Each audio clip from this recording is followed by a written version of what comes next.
Shalom sidang jemaat, selamat hari Minggu, selamat tahun baru. Puji Tuhan, saya bersyukur, saya percaya kita semua ada dalam pemeliharaan Tuhan. Amin sidang jemaat. Ya, puji Tuhan, minggu ini juga minggu pertama, kita boleh beribadah bersama-sama.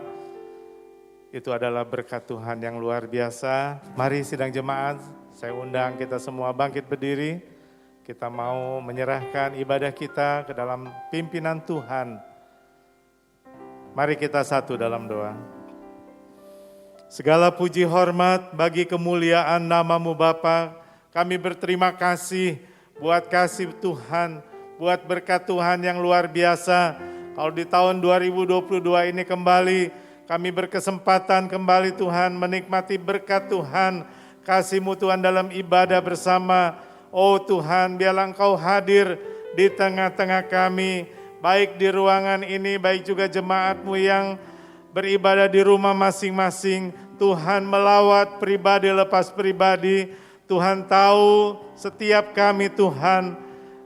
Kalau minggu ini ada di antara kami yang dalam keadaan sakit, biarlah Tuhan jamah dalam nama Tuhan Yesus, bilur-bilur-Mu boleh menjadi kesembuhan buat kami. Kalau ada di antara jemaat-Mu yang datang dengan beban, persoalan, oh Tuhan, Engkau Allah beri kekuatan dan kemenangan yang daripada-Mu. Terima kasih Bapa. Kami menyerahkan juga hamba-hamba-Mu yang ambil bagian dalam pelayanan. Tuhan juga urapi mereka. Biarlah mereka boleh menjadi saluran-saluran berkat-Mu yang tercurah. Apa yang menjadi isi hati Tuhan boleh disampaikan kepada kami Tuhan. Terima kasih Bapa. Kami percayakan setiap peralatan yang dipakai, biar itu juga boleh berfungsi dengan baik. Kami tolak dan kami patahkan segala kuasa-kuasa dari si jahat, roh-roh intimidasi yang merebut damai sejahtera kami tolak itu dalam nama Tuhan Yesus. Kami tidak izinkan roh ini bekerja. Biarlah Tuhan Engkau Allah bekerja dengan leluasa Tuhan melalui Roh-Mu yang kudus Tuhan. Dari awal sampai akhir ibadah kami percayakan hanya kepada satu nama, yaitu Tuhan Yesus Kristus. Haleluya, amin. Puji Tuhan, silakan duduk sidang jemaat. Kita siap memuji dan memuliakan nama Tuhan. Waktu selanjutnya saya persilakan kepada hamba-hambanya yang akan melayani. Ya, puji Tuhan, saya percaya 2021 kita sudah lalui dengan pertolongan yang daripada Tuhan. Dan kita percaya kita memasuki tahun yang baru 2022, kita percaya bahwa penyertaan Allah akan senantiasa ada di dalam setiap kehidupan kita. Bapak Ibu saudara diberkati Tuhan, ini bulan Januari adalah bulan kesaksian. Mungkin ada Bapak Ibu yang akan menyaksikan berkat-berkat Allah di dalam kehidupannya. Kami memberikan 3 orang yang bersaksi. Nanti pertama kami undang nanti Ibu Silalahi setelah kita memuji dan memuliakan nama Tuhan. Puji Tuhan, mari Bapak Ibu saudara diberkati Tuhan. Kita adalah keluarga kerajaan Allah yang sudah dipersatukan di dalam Kristus.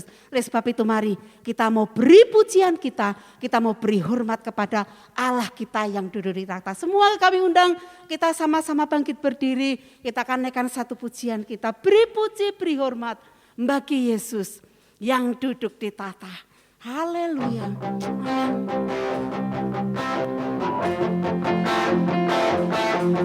Amin.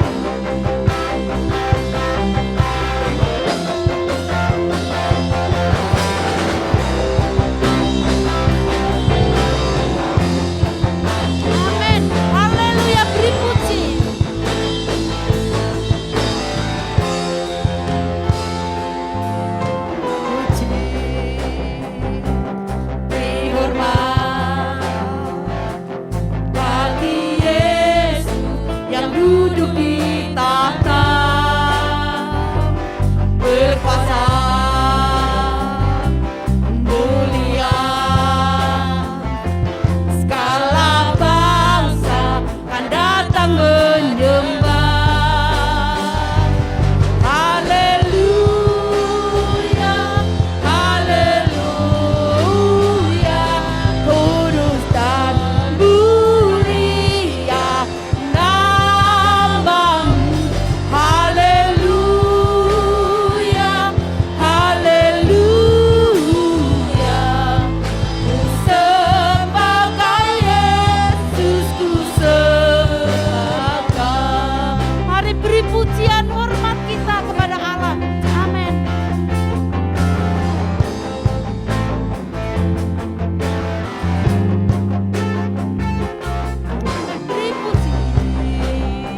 Puji Tuhan, silakan duduk. Waktu dan tempat kami serahkan pada Ibu Silalahi yang akan menyaksikan berkat-berkat Tuhan. Dan nanti kalau ada yang mau bersaksi setelah Ibu Silalahi, kami persilahkan untuk maju ke depan.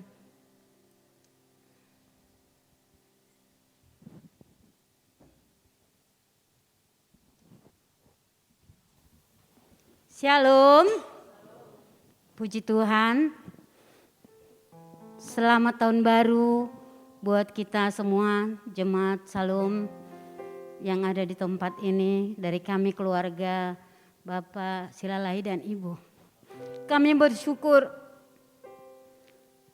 pada saat ini ya, kalau kami boleh lewati tahun yang lalu dengan penuh dengan kemenangan.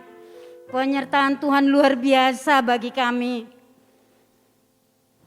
Di masa tua kami hanya mengandalkan Tuhan dalam hidup kami. Tak ada yang dapat kami andalkan. Kami tidak memiliki apapun yang lebih daripada apa yang kami punya. Tapi kami bersyukur luar biasa kalau pada saat ini kami boleh ada semua karena kebaikan Tuhan. Puji Tuhan. Untuk hal pagi hari ini juga saya mau datang ke gereja ini. Saya berangkat dari rumah jam 12 lewat seperempat. Saya bersyukur ya naik motor saudaraku. Karena ada kerinduan dalam hati saya. Saya mau datang samamu Tuhan, ini pertama kali tahun 2022. Tuhan jangan permalukan saya, jangan biarkan saya terlambat. Puji Tuhan saat ini saya boleh ada Bapak Ibu ya, 3/4 jam masih kurangnya saya nyampe di tempat ini.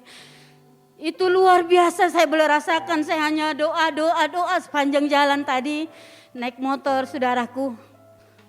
Hal yang luar biasa. Memang iblis itu tidak senang ya, kita mau datang memuji dia, menyembah dia. Tapi Tuhan Yesus itu baik, luar biasa, amin. Amin. Tuhan Yesus baik, luar biasa. Itu yang saya boleh rasakan Bapak Ibu. Untuk saat ini mari kita lebih lagi mengandalkan Tuhan. Lebih lagi mengutamakan Tuhan. Lebih lagi datang kepada Dia dengan kerinduan yang sangat dalam.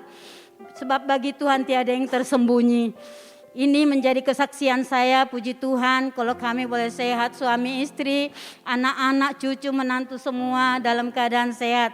Puji Tuhan, inilah yang menjadi kerinduan kami. Biarlah Tuhan Yesus senantiasa menyertai kita semua. Amin. Ya, terima kasih. Mungkin masih ada Bapak Ibu Saudara yang akan bersaksi. Ya, puji Tuhan. Saya percaya Bapak Ibu Saudara semua ada di dalam kemenangan.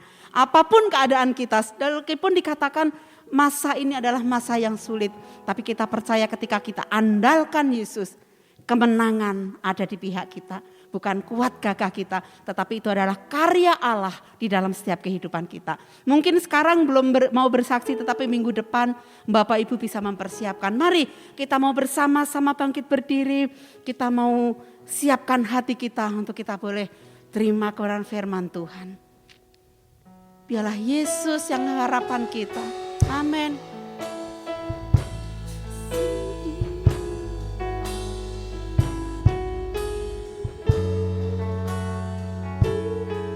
Amin Yesus.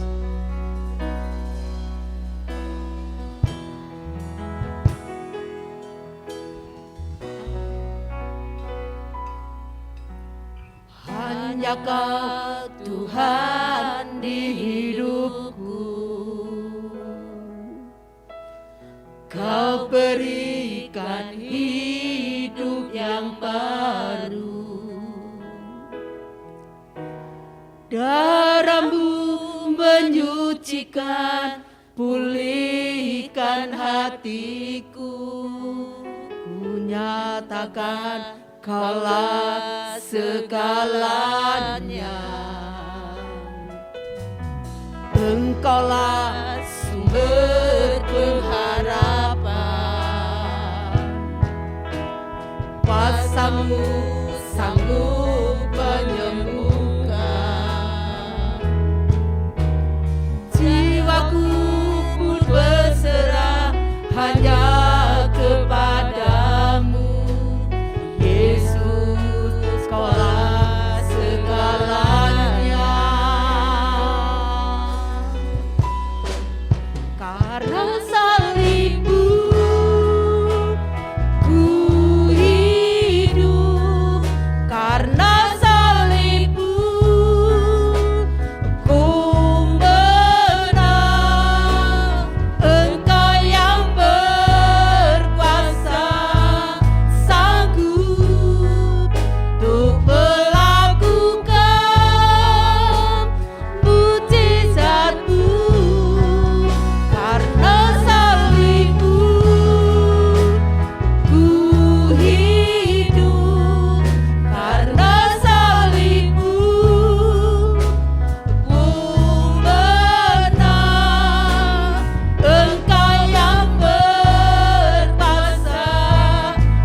Engkau Allah yang mengerjakan segala sesuatunya di kayu salib, yang melayakkan kami, yang membuat kami menjadi anak-anak-Mu ya Tuhan. Melahirkan kami baru di dalam Engkau, menjadikan kami satu keluarga di dalam Allah. Kami persembahkan hari ini Tuhan, hati ini di hadapan Tuhan, Tuhan yang berbicara, Tuhan yang sampaikan isi hati-Mu. Bukan dengan kekuatan manusia, tapi Roh Allah sendiri yang berbicara kepada kami masing-masing pribadi Tuhan. Terima kasih Bapa, kami sambut firman Allah di dalam nama Tuhan Yesus Kristus. Yang berdoa, haleluya, amin. Shalom, selamat tahun baru Bapak Ibu Saudara sekalian, puji nama Tuhan. Kita menginjak tahun yang baru, tahun 2022. Di tahun yang baru mari kita harapkan lebih lagi hati yang diperbaharui, pola pikir juga diperbaharui. Dan pada bulan ini Sinode Gereja Rehoboth memberikan tema mengenai keluarga. Dan kita akan belajar sama-sama mengenai keluarga Allah. Mari kita buka sama-sama ayat dalam firman Tuhan melalui di dalam Efesus 2. Efesus 2 ayat 11 sampai 22. Efesus 2 ayat 11 sampai 22. Saya akan bacakan, karena itu ingatlah bahwa dahulu kamu sebagai orang-orang bukan Yahudi menurut daging, yang disebut orang-orang tak bersunat oleh mereka yang menamakan dirinya sunat, yaitu sunat lahiriah yang dikerjakan oleh tangan manusia, bahwa waktu itu kamu tanpa Kristus, tidak termasuk warga Israel, dan tidak mendapat bagian dalam ketentuan-ketentuan yang dijanjikan, tanpa pengharapan dan tanpa Allah di dalam dunia. Tetapi sekarang di dalam Kristus Yesus, kamu yang dahulu jauh, sudah menjadi dekat oleh darah Kristus. Karena dialah damai sejahtera kita yang telah mempersatukan kedua pihak, yang telah merubuhkan tembok pemisah, yaitu perseteruan. Sebab dengan matinya sebagai manusia, ia telah membatalkan hukum Taurat dengan segala perintah dan ketentuannya, untuk menciptakan keduanya menjadi satu manusia baru di dalam dirinya, dan dengan itu mengadakan damai sejahtera. Dan untuk memperdamaikan keduanya di dalam satu tubuh dengan Allah oleh salib, dengan melenyapkan perseteruan pada salib itu. Ia datang dan memberitakan damai sejahtera kepada kamu yang jauh, dan damai sejahtera kepada mereka yang dekat. Karena oleh Dia kita kedua pihak dalam satu roh beroleh jalan masuk kepada Bapa. Demikianlah kamu bukan lagi orang asing dan pendatang, melainkan kawan sewarga dari orang-orang kudus dan anggota-anggota keluarga Allah, yang dibangun di atas dasar para rasul dan para nabi, dengan Kristus Yesus sebagai batu penjuru. Di dalam Dia tumbuh seluruh bangunan rapi tersusun menjadi bait Allah yang kudus di dalam Tuhan. Di dalam Dia kamu juga turut dibangunkan menjadi tempat kediaman Allah di dalam roh. Amin, puji Tuhan. Saudara, latar belakang dari surat ini Paulus kirim surat kepada jemaat di Efesus dan juga kepada jemaat-jemaat yang lain. Latar belakangnya begini saudara. Ini ada orang-orang yang di suatu kota Efesus, orang-orang bukan orang-orang Yahudi. Mereka mendengar berita Injil, mereka percaya kepada Tuhan, mereka sungguh-sungguh mengasihi Tuhan.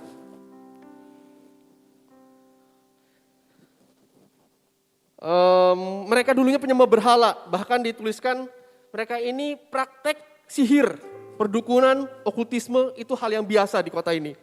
Nah ketika mereka lahir baru, mereka berita Injil, mereka bahagia sekali, mereka sungguh-sungguh mengasihi Tuhan. Kalau kita baca di Efesus 1 itu ada, dibilang iman mereka kepada Tuhan sungguh-sungguh. Dan juga yang kedua, mereka sungguh-sungguh mengasihi jemaat-jemaat Tuhan yang lain, orang-orang percaya yang lain. Mereka tinggalkan hidup lama, hidup dalam terang, hidup dalam Tuhan. Nah kemudian begini saudara, mengapa ayat ini munculnya? Ayat 11 tadi, bahwa kamu dulu ada tuduhan. Ada orang-orang Yahudi yang datang, yang memberitakan, yang menghasut bahwa begini, kalian bukan orang Yahudi, kalian itu keluarga kelas 2 di hadapan Allah. Kalian tidak terlalu hebat, kalian tidak terlalu kalah kelasnya dengan orang Yahudi asli. Apalagi kalian tidak bersunat. Begitu. Jadi mereka memaksakan hukum sunat, mereka memaksakan hukum-hukum Taurat Yahudi kepada orang-orang percaya. Kepada orang-orang yang bukan Yahudi begitu. Meskipun mereka sudah lahir baru dalam Kristus Yesus. Nah, mereka ini makanya ayat 11 mengatakan mereka ini menamakan diri sebagai orang-orang yang bersunat, golongan bersunat. Mereka menganggap suku mereka, etnis mereka jauh lebih tinggi daripada suku-suku lain. Mereka menganggap lebih bermartabat karena mereka umat pilihan Allah. Allah menyatakan diri dalam hidup mereka, dalam nenek moyang mereka. Mujizat-mujizat terjadi dalam nenek moyang mereka. Hukum-hukum Taurat disampaikan, dinyatakan kepada mereka. Jadi mereka berbangga sekali sehingga suku-suku lain dianggap rendah. Nah, saudara, kita mau belajar sama-sama. Coba. Oke. Maaf. Nah, di Bait Allah sendiri, ya saudara, di Bait Allah sendiri dibangun, tidak semua orang bisa masuk ke dalam. Di Bait Allah itu dibangun tembok-tembok besar, makanya ada disebutin tembok pemisah ayat 14, tembok pemisah, memang betul-betul ada tembok yang mana orang yang bukan Yahudi hanya bisa sampai sini ibadahnya.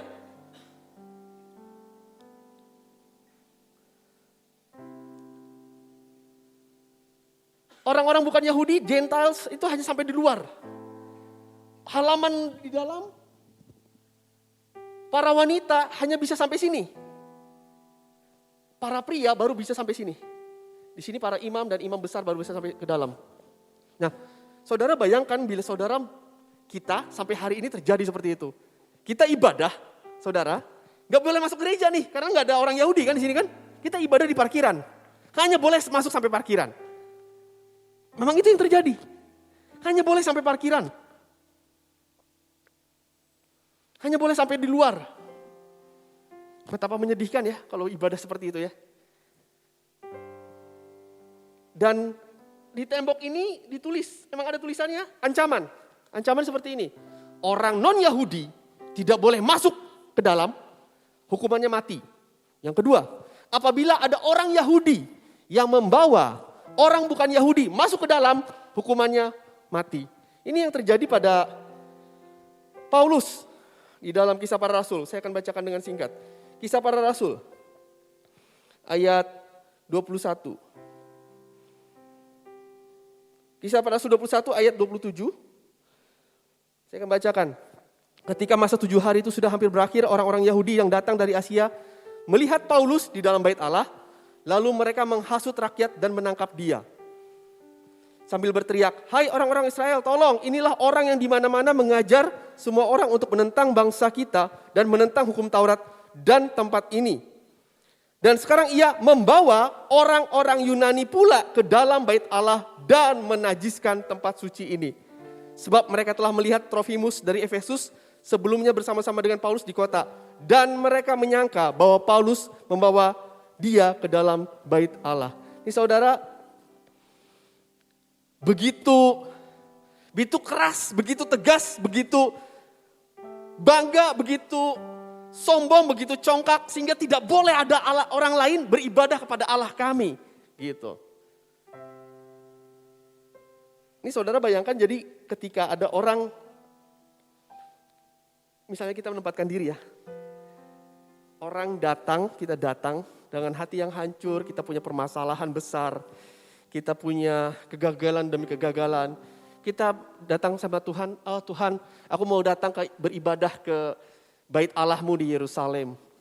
Dengan hati yang hancur, kita hanya bisa berdiri di luar. Bagaimana perasaan kita? Kayaknya Tuhan yang jauh, Tuhan gak mau dengar, saya hanya bisa sampai tembok. Makanya Tuhan Yesus sangat memuji sekali seorang perwira dari Kapernaum. Bukan orang Yahudi, artinya kalau dia ibadah pun harus di luar. Tapi dia percaya kepada Yesus. Dan Yesus menghargai iman seperti itu. Kalau kita kayak gini, mungkin kita bisa bilang gini. Ya kan Tuhan ada di mana saja. Tapi secara alam bawah sadar kita tahu bahwa saya tidak betul-betul diterima di Tuhan yang ini. Saya harus berada jauh-jauh dari Tuhan yang ini. Karena perlakuan orang-orang Yahudi. Karena perlakuan orang-orang seiman. Yang sebenarnya tidak iman yang sama sebenarnya ya. Kita akan ada perasaan aku tidak layak. Aku bukan orang Israel, bukan Yahudi. Pola pikir seperti ini, saudara, berlaku sampai sini ya. Saudara, coba kita lihat Kisah Para Rasul 6 ayat 1. Kepelayanan ngaruh, saudara. Kisah Para Rasul 6 ayat 1. Pada masa itu jumlah murid bertambah, timbullah sungut-sungut di antara orang-orang Yahudi yang berbahasa Yunani terhadap orang-orang Ibrani karena pembagian kepada janda-janda mereka diabaikan dalam pelayanan sehari-hari. Saudara, sampai ke pelayanan dipengaruh, dibedain. Ah, ini orang Yahudi tapi bahasa Yunani, nggak bisa bahasa Yahudi gitu ya. Istilahnya ini Yahudi Dale gitu ya. Bahasa yang nggak bisa berbicara bahasa fasih, bahasa aslinya. Dibedakan dalam pelayanan. Nah, firman ini Paulus sampaikan, tuliskan supaya berbalik. Supaya hatinya berbalik. Nih saudara, bagaimana dengan kita? Apakah di dalam diri kita ada tembok yang sama?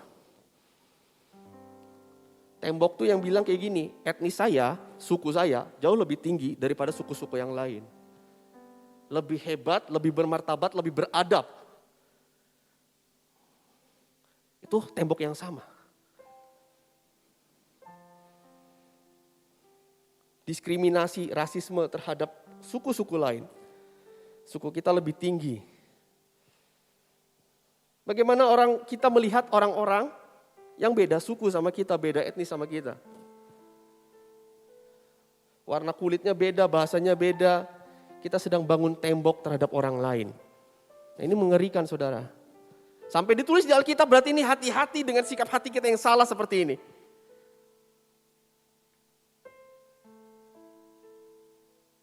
Sadar atau enggak sadar, punya persepsi-persepsi, punya apa sebutnya stereotype, punya pemikiran-pemikiran kayak, wah kalau orang suku sana, itu orang-orangnya pemalas.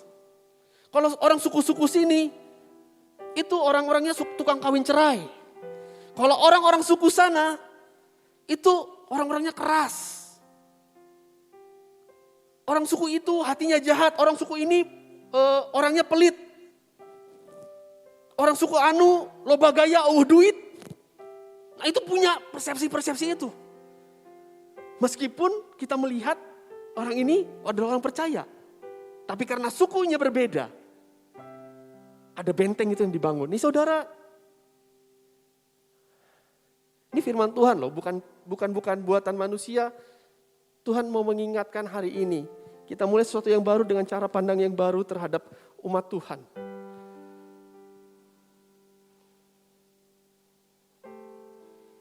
Memang saudara tidak dipungkiri ya, mungkin kita pernah punya pengalaman. Oh saya ketemu sama orang suku sana, mereka semuanya penipu semua. Kita ketemu dengan orang-orang yang mengecewakan kita ketemu dengan orang-orang yang menyakiti hati kita. Tapi dengar saudara, kebetulan mereka berasal dari suku itu. Bukan berarti suku-suku atau etnis-etnis itu adalah orang jahat semua. Kita punya cap melihat orang berdasarkan warna kulit, berdasarkan sukunya. Itu berbahaya.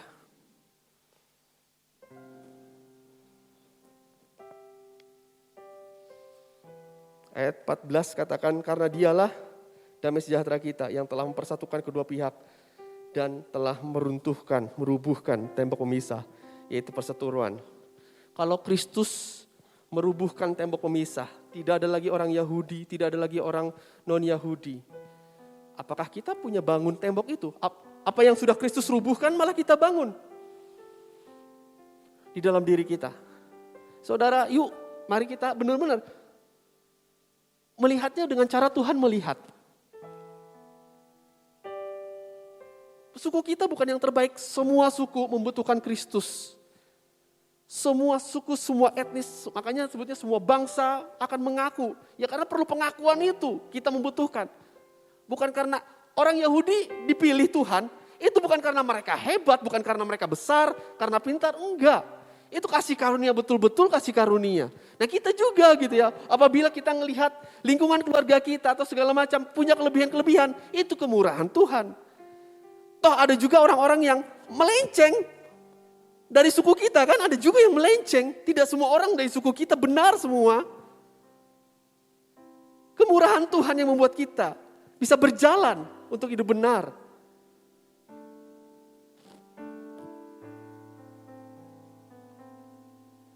Di dalam Kristus semua orang sama. Kayaknya ayat Kolose 3 ayat 11. Dalam hal ini, tidak lagi orang Yunani atau orang Yahudi. Orang bersunat atau orang tidak bersunat. Orang barbar atau orang skit. Budak atau orang merdeka. Ini artinya mau bos, mau OB. Di dalam Tuhan sama. Tetapi Kristus adalah semua dan di dalam segala sesuatu. Kita tidak melihat orang berdasarkan apa tampilan kedagingannya. Ini firman ini sendiri menegur saya. Punya persepsi-persepsi yang perlu diluruskan terhadap orang-orang.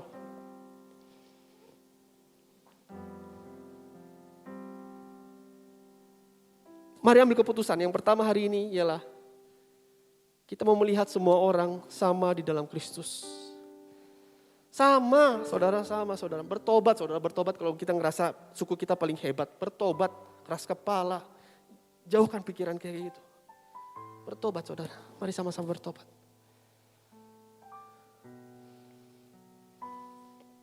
Sebagaimana Kristus menerima kita, demikian kita menerima semua orang. Sebagaimana Kristus menerima kita. Kita mau belajar menerima semua orang. Pernah dilukai dengan suku-suku tertentu? Belajar mengampuni. Belajar melepaskan.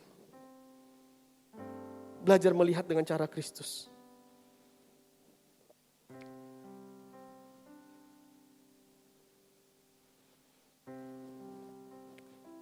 Saudara, makanya gini ya, ini sesuatu yang sering didengar, tidak ada lagi kita ngomong kayak gini. Sama saudara kita, sama anak-anak kita bilang kayak gini, jangan kau gaul sama orang sini. Orang sini mana? Bangsa ini cukup banyak lukanya ya. Mungkin di semua bangsa juga gitu. Punya luka-luka. Pribumi, non pribumi. Apa segala macam saudara. Halak ion, aduh.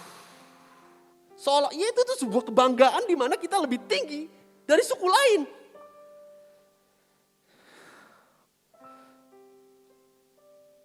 Kalau kita ngasih tahu, nah jangan gaul bukan dengan orang sini. Jangan gaul dengan orang-orang yang salah. Itu lebih tepat. Perbuatannya yang salah. Bukan etnisnya yang salah.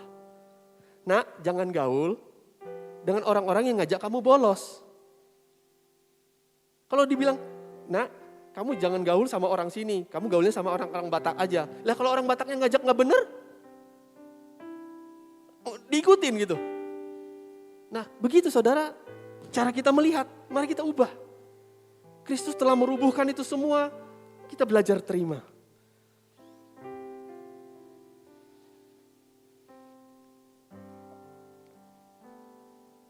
Yang kedua, di dalam Kristus, semua orang adalah anggota keluarga. Demikianlah kamu bukan lagi orang asing dan pendatang, melainkan kawan sewarga dari orang-orang kudus dan anggota-anggota keluarga Allah. Tadi kita udah terima semua orang.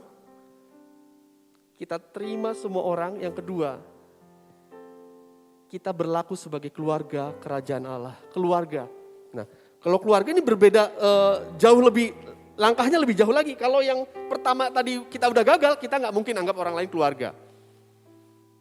Kita benar cara pandang kita, maka kita bisa belajar yang kedua ini. Kita anggota keluarga.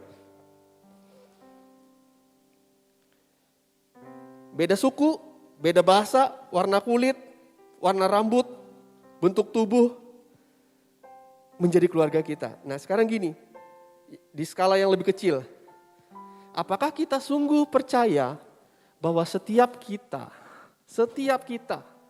di Rehoboth Shalom adalah keluarga? Sungguhkah kita memperlakukan dan melihat nih masing-masing nih yang satu gereja nih, yang di rumah nih, keluarga. Keluarga.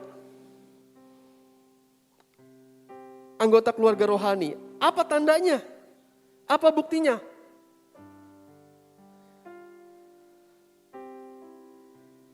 Kalau kita sebut keluarga, tentu ya, keluarga itu kan ada yang lebih tua, ada yang lebih muda. Ada yang dewasa rohani, ada yang belum. Ada yang sedang bertumbuh mengejar Tuhan, terseok-seok dan segala macam. Nah kalau keluarga kan kayak gitu juga, yang bandel, yang baik, yang pinter, itu tetap keluarga. Kalau adik kita kabur dari rumah, dicari. Nah anggota keluarga kita, jemaat kita, Rehoboth Shalom kabur, pergi kepahitan sama Tuhan, kepahitan sama saudara seiman. Kita mau cari gak? Oh itu urusan gembala, kata siapa? Biasanya ya, kalau di rumah, kalau ada apa-apa sama adik sampai nangis, itu yang dihajar kakak. Ya gak sih? Yang dihajar, kenapa adiknya nangis? Wah adiknya jatuh sendiri, ya kamu jagain dong. Nah, kita mau bikin gitu gak? Sikap hati kita gitu.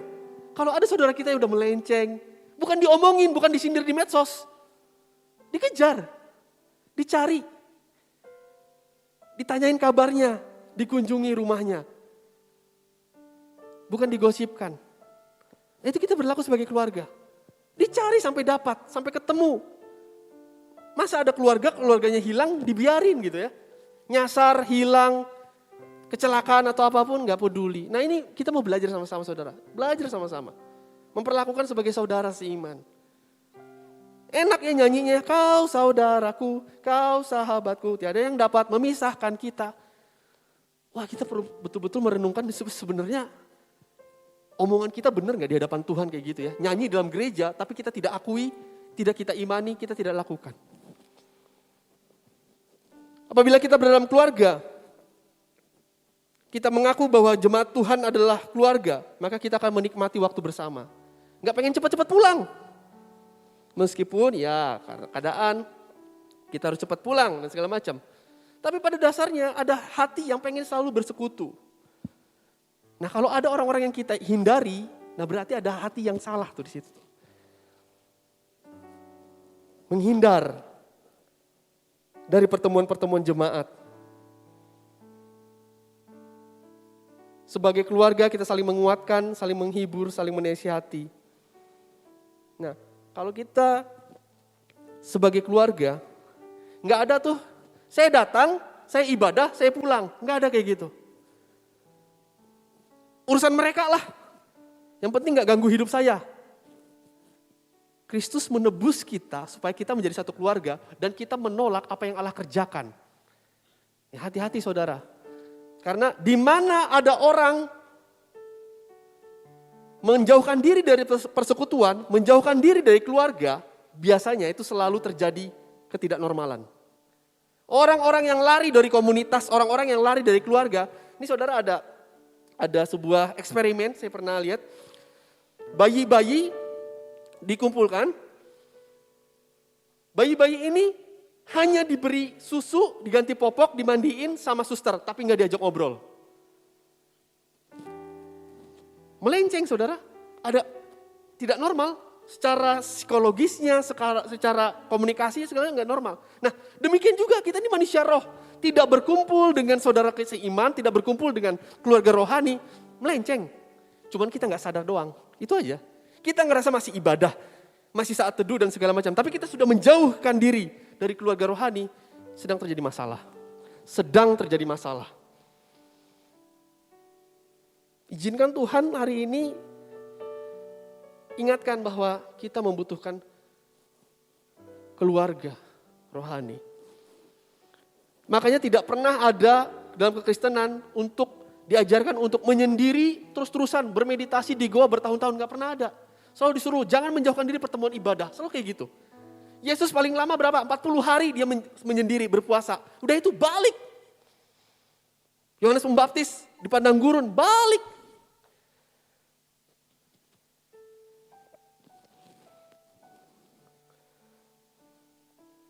Hati-hati dengan sikap hati kayak seperti Kain. Ketika dia habis bunuh Habel, Tuhan tanya, Kain, di mana adikmu Habel? Kain jawab, nggak tahu. Emang adikku urusan aku? Nah, itu dia. Nggak tahu. Emang urusan aku? Saudara, mari sama-sama. Kita mulai melihat pergumulan saudara kita adalah pergumulan kita. Keberhasilan saudara kita dalam Tuhan adalah keberhasilan kita. Kegagalan mereka adalah tangisan kita.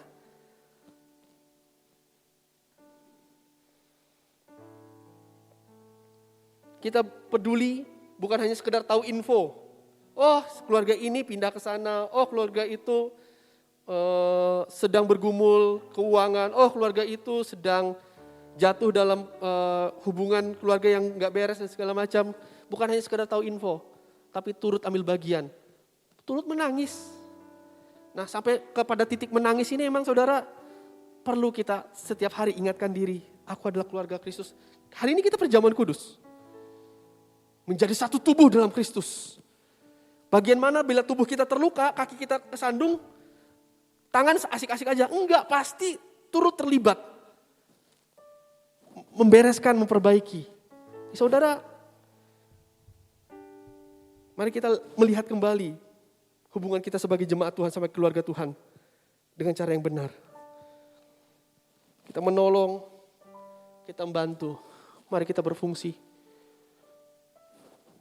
Sebagai keluarga. Keluarga adalah tempat begini ya, yang saya alami. Keluarga itu tempat di mana saya melakukan kesalahan, tetap diterima. Enggak dicoret dari kartu keluarga. Tetap diterima, tetap dididik, tetap diajarin, tetap dikasih tahu. Berulang-ulang, terkadang bersitegang. Tapi tetap di rumah. Tetap dikasih, tetap dikejar. Nah, kita perlu gini, buka hati, punya ruang khusus, ruang lebar. Saudara-saudara seiman kita bikin kesalahan. Mungkin karena ketidakdewasaan, mungkin karena sedang bertumbuh. Sama seperti kita kan tidak langsung dewasa rohani kan. Kita tidak langsung jadi bijaksana kan. Kita bikin banyak-banyak kesalahan. Sebagaimana Kristus menerima kita. Mari kita belajar terima. Satu sama lain, belajar sama-sama saudara. Gak ada yang lebih hebat. Semua perlu Tuhan. Semua perlu kemurahan Tuhan. Amin. 2 hal aja saudara, sederhana. 1, semua orang adalah sama dalam Kristus. Kita tidak beda-bedain. Yang kedua, kita berfungsi sebagai anggota keluarga. Di sini, bukan karena kebetulan mengapa saudara tercatat namanya di dalam kartu anggota jemaat Rehoboth Shalom. Enggak kebetulan nama saudara tercatat Om Philip sebagai gembala. Enggak kebetulan. Berada di ruangan ini, beribadah di Rehoboth Shalom. Tidak kebetulan, Tuhan tahu menempatkan kita untuk berfungsi di mana kita saling menguatkan, menghibur, menasehati. Amin. Mari kita datang dalam Tuhan, kita berdoa. Tuhan, ini hati kami. Apabila kau lihat dapati hati kami ada tembok-tembok pemisah. Tembok-tembok permusuhan terhadap etnis suku yang lain. Kami minta ampun di hadapan Tuhan, kami mengaku bersalah di dalam nama Yesus Kristus. Yang kedua Tuhan, bila kami tidak berlaku sebagai keluarga, tidak hidup sebagai anggota keluarga. Apabila kasih kami mulai dingin, gak peduli sama orang lain, dengan saudara seiman kami. Kami mengaku bersalah, dan kami membutuhkan Tuhan untuk memulihkan semuanya.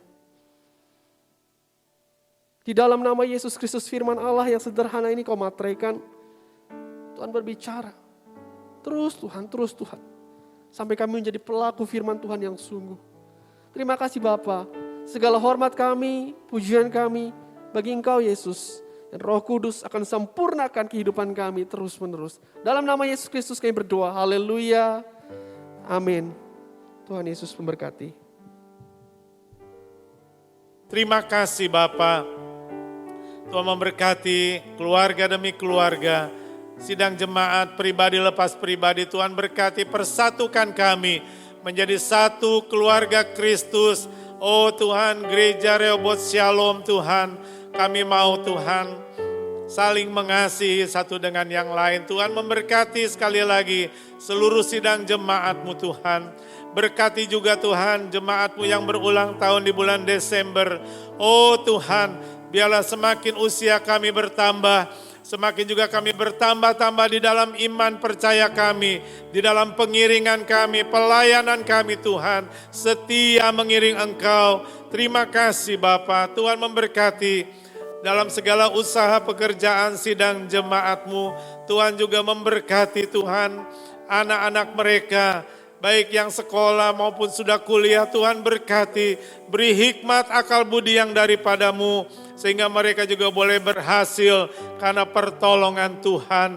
Terima kasih untuk sidang jemaat-Mu yang sedang dalam pergumulan. Engkau hadir Tuhan bagi jemaat-Mu Tuhan.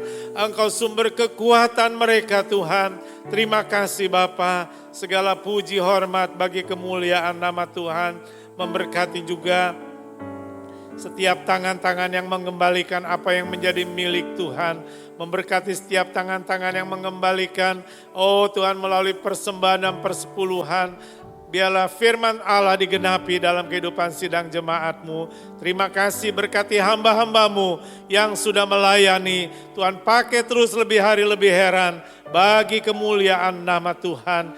Bila sebentar kami akan mengakhiri ibadah kami percaya Tuhan, Engkau akan menyertai kami Tuhan. Sepanjang hari ini kami boleh ada di dalam tangan kasih pemeliharaan-Mu. Jemaat-Mu yang beribadah di rumah, Tuhan juga memberkati mereka Bapa.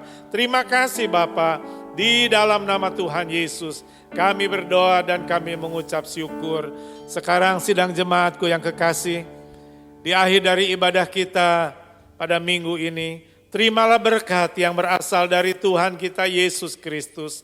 Kiranya kasih Allah Bapa di surga dan persekutuan Roh Kudus beserta dengan kita mulai saat ini sampai Maranatha, Tuhan Yesus datang kedua kali. Bapa, terima kasih.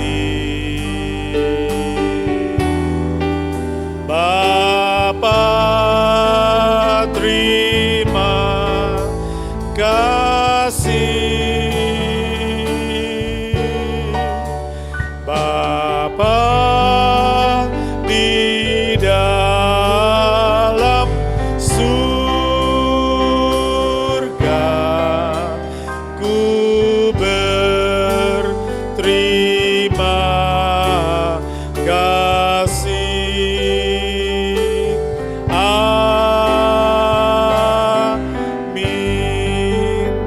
Silakan duduk sidang jemaat, mengucap syukur kepada Tuhan Yesus.